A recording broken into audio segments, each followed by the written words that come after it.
He turned off the music before I entered, as if silence could erase what we did. The room still held the heat of last night, not in temperature but in memory. I didn't flinch when our eyes met. I held his gaze steady as breath. That armchair by the window wasn't just furniture anymore. It remembered us.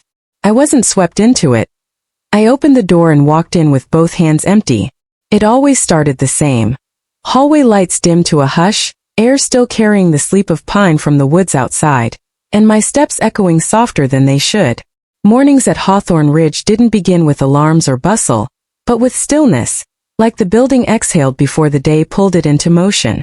I liked arriving early, not because I was eager, but because it gave me time to steep in the silence, let the heat of the hibiscus tea in my flask rise through the metal like something remembered.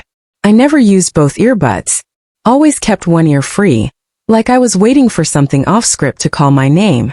Chopin filled the other, soft, precise, never too loud. That morning, though, the music came from somewhere else. Someone had left the intercom live in the therapy wing. A few bars of Nocturne in E minor drifted in, just enough to pause my breath, before cutting out mid-phrase, as if someone had changed their mind halfway through remembering. I stood there longer than I should have, holding a clipboard I hadn't yet read. The new patient was assigned to me just before shift change. No briefing, just a room number and a name. Callum. Age 57. Retired music professor. Post-stroke right side affected, mild tremor. No family listed. Note said, private, responsive, prefers minimal stimulation.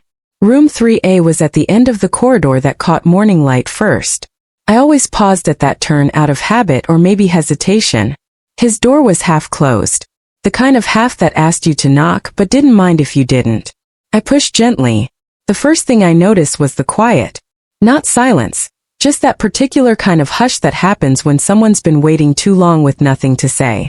Callum sat in the recliner by the window, not in the bed. Still in his pajamas, gray pressed, not the standard issue ones from the closet. On his lap was a leather-bound scorebook, dark and worn, with a faint monogram near the clasp. He didn't look up. "I'm Elise," I said, softer than necessary. "I'll be following your recovery." He tapped the edge of the scorebook, 3 times slow like a metronome that had forgotten what tempo to follow. "I knew someone," he said at last, "who stood the way you do. Like they weren't sure if they were coming in or leaving. It wasn't flirtation. It wasn't warmth either. It was placement. As though he'd set a piece on a chessboard and now waited to see if I'd move." I didn't reply. Not because I didn't have words but because too many came at once and none felt right. Instead I checked the room. The vitals monitor was unplugged, the water untouched, curtains drawn too precisely. Everything in that space felt curated. Even the silence. When I reached for his wrist to guide the pulse oximeter, he shifted, not away, but just enough so that my hand hovered above his, waiting. I adjusted my reach, placed the device and said nothing. The numbers flickered across the screen like a held breath. There was a moment, thin, weightless, when his fingers twitched then stilled. I could have ignored it. I almost did. He spoke again, just above a whisper. "You don't ask many questions, Elise. Some people fill the room without them," I answered. I don't know where that came from. He smiled barely. The kind that isn't seen, just sensed like a shift in lighting before a scene changes. The scorebook was closer to me now. Not by accident. One of the pages was dog-eared, and the name penciled in the corner wasn't his. It was mine. Spelled right, with the extra E no one remembers. I didn't ask. Not about the name. Not about the standing. Not about the music still playing quietly behind my ribs. Instead, I turned off the monitor and straightened the blanket he hadn't used. When I reached the door I paused, not to look back, but because I could feel the air shifting behind me. Like someone about to speak. Like something not yet said. I meant to ask him who she was, the one I reminded him of. But something in me already knew the answer would sound too close to something I once was. I closed the door gently. The kind of gentle that doesn't wake a room, but also doesn't promise it'll return. That morning I forgot to finish my tea. It had cooled by the time I remembered. But somehow it still tasted like something warm. Some patients request a specific nurse out of comfort. Some out of habit. Callum asked for me with a tone that didn't quite fall into either. Not urgent, not personal, Just a quiet assumption that I'd return. And I did. Every morning at exactly 9:10, when the sun broke across the windowpane in his room like it had rehearsed its timing just for us. There were others who could have handled his therapy rotation. Stronger hands, quicker wrists. But he waited for mine. Not in words, just in the way the chair was always turned slightly toward the door, like he expected the one knock that didn't come from protocol. He never called it music therapy. He called it the hour between measures. I didn't correct him. He let me pick the pieces. I started with Debussy, but he blinked too much. Moved to Liszt, he sighed too loud. Then, one morning I played Nocturne in E minor again. He closed his eyes and whispered, "Not that part." He never said which part he meant. I began to notice the rhythm between us. He would tap the scorebook 3 times when I entered, always 3. Sometimes with his left hand, which struck me as odd, considering that side was supposed to be weaker. The medical chart didn't match the man. His grip was firm when passing the cup, his handwriting steady when annotating the margins of his music. He was recovering from something, yes, but not the kind we wrote in files. One day I asked, "Do you hear me clearly?" He looked at me a long time, then said, "I hear. Even the things you don't say." I pretended to smile, but it stayed on the outside of my mouth. He began to buzz the call button more often. Once for water. Another time to adjust the chair angle a fraction. Once just to ask if I could read a single line from a sonata he'd circled. To test how the notes land aloud, he said. I read it once softly. He asked me to repeat it. I did. The third time I whispered it without realizing I had. He didn't thank me. He didn't need to. The sunlight through the blinds always landed on the edge of his recliner by the second cup of tea. Always at 9:10. I started walking slower in the hallway, not wanting to reach his door too soon, not wanting to arrive too late. There's a strange cruelty in consistency. It makes you believe in intention. There was a morning the intercom crackled again, playing only 3 bars of Nocturne. I paused. His door was ajar. Through the veil of the curtain I saw his silhouette, not moving, just waiting. His shadow leaned ever so slightly forward. My own reflection in the glass opposite made it look like we were almost touching, though we weren't even close. There was never a conversation about boundaries, but there was choreography. He moved a fraction, I moved back. I paused, he stilled. Every step, every breath carried more weight than I could name. I started dreaming in piano keys, black and white, pressed and unpressed, moments waiting to be chosen. One afternoon I asked, without looking up from his chart, "Would you prefer someone else tomorrow?" He didn't answer right away. Just that same, deliberate 3-tap rhythm on the book beside him. Then he said, "If I needed someone else, I wouldn't have written your name in ink." I never told him I saw it. The page, the corner, the way my name curled softly beside a measure I hadn't played. It's strange how something unwritten can echo louder than words. From that week on, I never needed to check the room number. My feet remembered. I began walking slower past his door. Not to delay. Not quite to stay. But because I knew without looking that he was already facing me. It was the only afternoon I arrived late. The ridge road was fogged in, low and breathless, like the air had forgotten how to rise. I parked farther than usual and walked the gravel slower than I needed to. Not because I was tired, but because something about the day felt like it had already happened once and I was walking back through it. When I reached the south corridor, the sun had moved on. No golden spill through the windows today. Just a flat, silvery wash across the floor, cold as porcelain. The light made everything too still, too visible. His door was already open. That wasn't normal. The cassette player was running. Not hospital issue, but one of those old, thick ones with small mechanical clicks before the music. Chopin. Again. The same refrain looping. A few notes floated out, wavered, then circled back like they were trying to remember something. Or forget it. He was seated at the far end of the room, where the window met the corner. No overhead lights. Just the tape and the dusk and him. The scorebook was still in his lap but untouched. It looked heavier than usual. Like it knew. I didn't greet him right away. My coat was still on. I didn't take it off. I stood at the threshold trying to decide whether I was interrupting or expected. He didn't look at me, but I felt the air shift when I stepped in. the way rooms do when silence gets thinner. I moved to his side quietly. No clipboard. No task. Just the excuse of a pulse check. My hand hovered, then reached toward his wrist. And he did not flinch, did not pull away, but turned his palm upward to meet mine. He didn't grasp it, just held it. Fingers warm, light, measured, not tentative, not bold. My instinct was to retract. I didn't. Instead, I let the space close between us, one still breath at a time. Then I sat, not on the bed, not too close, just enough for his hand to still rest within mine, between two silences, pretending not to notice each other. The music stuttered on a worn section of the tape, again that refrain, again that almost ending. Outside the window, the trees were blackening against the gray. Inside, nothing moved but the sound. And then he said, quietly, like telling a page not meant to be read aloud, "If I told you I once wrote something, a piece meant only for someone like you to hear, would you believe me?" I didn't answer. Not because I doubted him, but because the question wasn't really about belief. It was about whether I could sit in the weight of being seen. His hand didn't tighten. Mine didn't move. But the space between our arms felt warmer than it should have, like the rest of the room had forgotten to follow the season. There was nothing romantic in it. Nothing urgent. Just that slow, deliberate quiet that comes when two people know they've stayed a little too long in a moment that shouldn't extend but does. The air began to shift around us. Slightly. Like the cassette was wearing out. I looked past him toward the window, though I wasn't really looking at the view.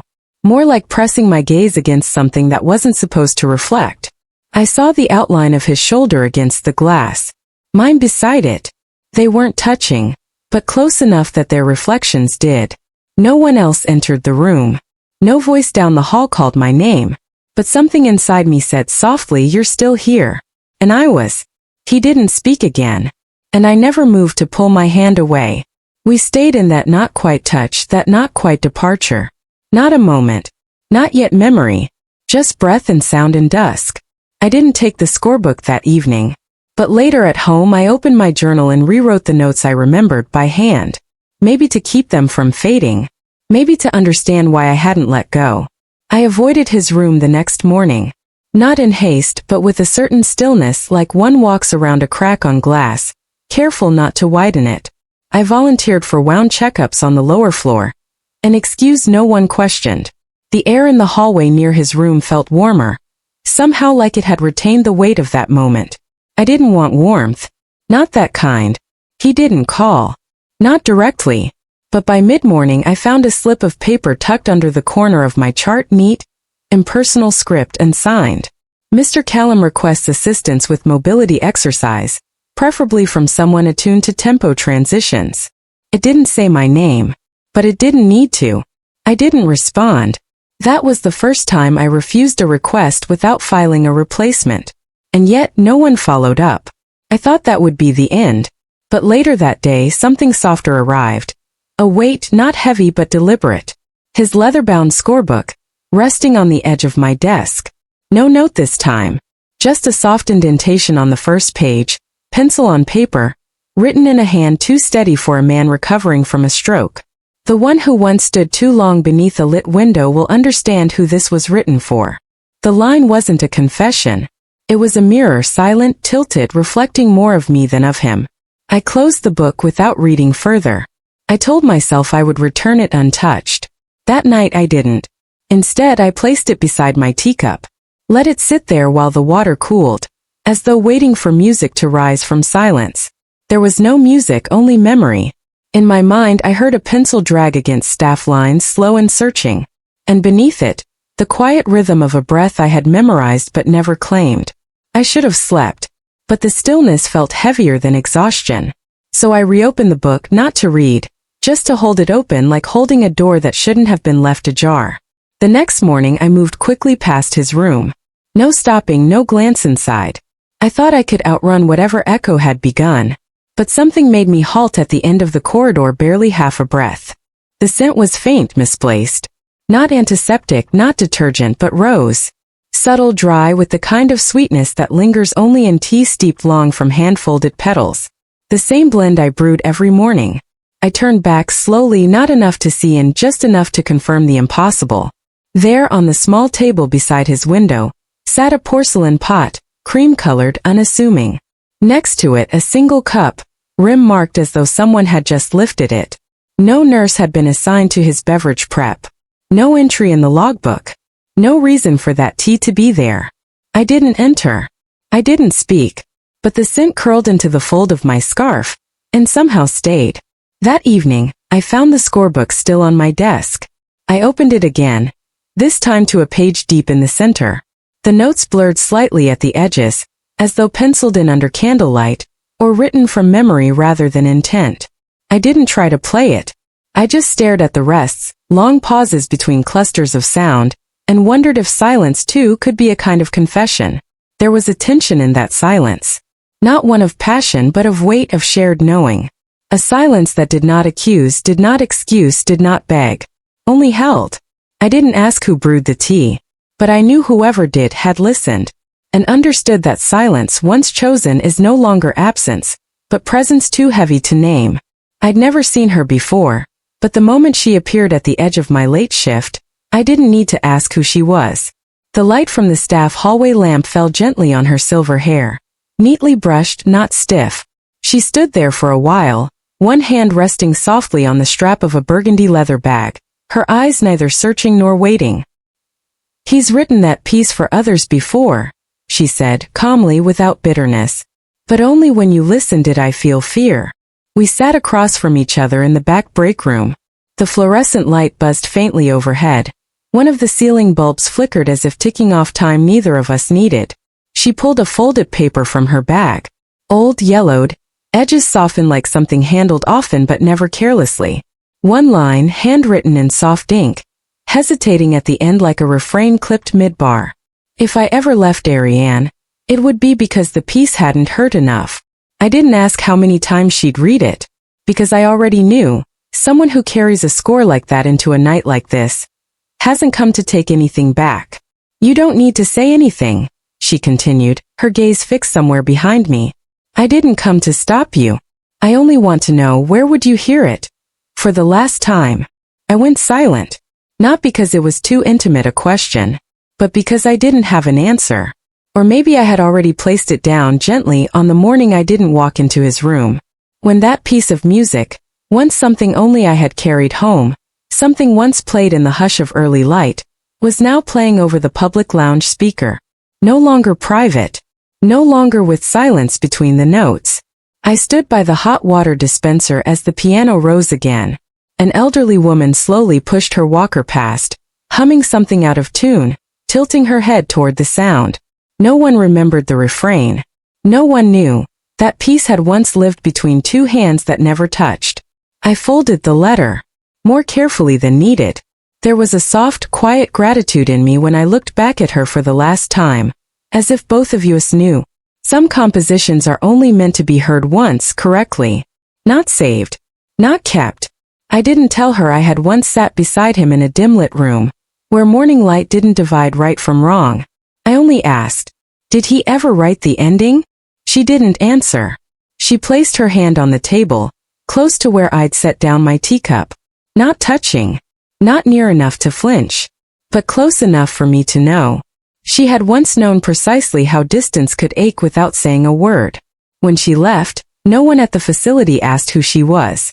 Maybe they thought she was someone's relative. Maybe they knew and chose not to ask. That night, I left my shift later than usual. On the way home, I stopped in front of an old record store, long since closed.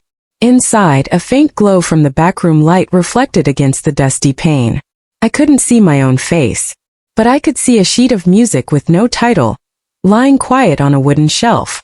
And for the first time in a long while, I wasn't sure which side of the window I was standing on. It was still dark when I arrived. No uniform, no clipboard, no badge. Just me, and a morning quieter than usual. His room was unlocked. The curtains, for once, had been drawn fully open, rainlight tracing faint lines across the floor, like unfinished staves waiting to be filled. He didn't speak. He didn't reach for the tape player. The absence of music felt louder than any refrain. I crossed the room without making sound, though the floor creaked beneath the softness of my step. On the small side table, I placed his music notebook, the one he once left on my desk without a name. I opened it slowly. Every page still bore his handwriting, sure, sometimes hesitant, but always intentional. When I reached the final page, I paused. There was a single note scratched out, not erased but crossed with one careful line, as if even in negation he couldn't quite let it go. My fingers hovered above it. The air in the room felt like it held its breath. I picked up the pencil from the windowsill and rewrote the note, gently, firmly, exactly as it once had been. Then I stood. My voice, when it came, was barely above a whisper. I don't need the music anymore. I've already remembered the feeling. I didn't wait for his reply. There was no need. This wasn't a moment for answers. When I stepped out, the air met me with a softness I hadn't expected. Not forgiveness, just release. The rain had begun, not enough to soak, just enough to blur outlines. It traced along the shoulders of my coat as I crossed the courtyard, as if it too needed to touch without asking.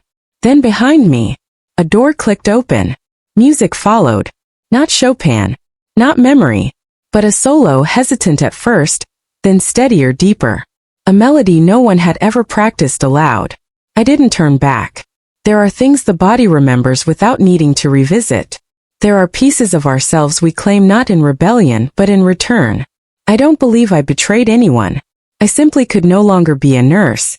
When my heart had learned to hear too much of what should never have been said aloud. And sometimes the only sin is pretending you didn't hear it. I didn't fall into it. And I didn't lose myself.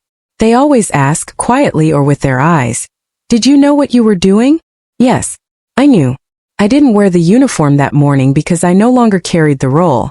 I walked in without permission, but with full intention. I wasn't seduced.